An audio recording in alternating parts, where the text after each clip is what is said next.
Satish Suryanarayana photo తీసిండా? ఏమైంది?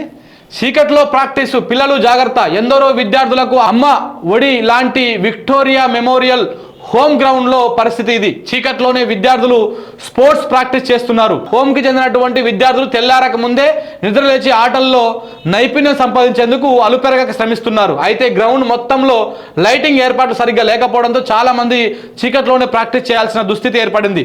ఈ దృశ్యం తెలంగాణ కెమెరామెన్ కంటికి చిక్కింది. అసలే చుట్టూ చెట్లు పొదలో ఉండడంతో ఏమైనా పురుగు పుట్ర మైదానంలోకి వచ్చే ప్రమాదం ఉంది. కాబట్టి అధికారులు దీనిపై దృష్టి పెట్టి గ్రౌండ్ చుట్టూ లైటింగ్ ఏర్పాటు చేస్తే బాగుంటుందని పలువురు విజ్ఞప్తి చేస్తూ ఉన్నారు. చూడండి, మరి ఇందిరమ్మ రాజ్యంలో ఇట్లా చీకట్లు ఉన్నాయి, పిల్లలు ఆడుకునేటువంటి గ్రౌండ్లో కూడా లైట్లు లేకపోయాయి.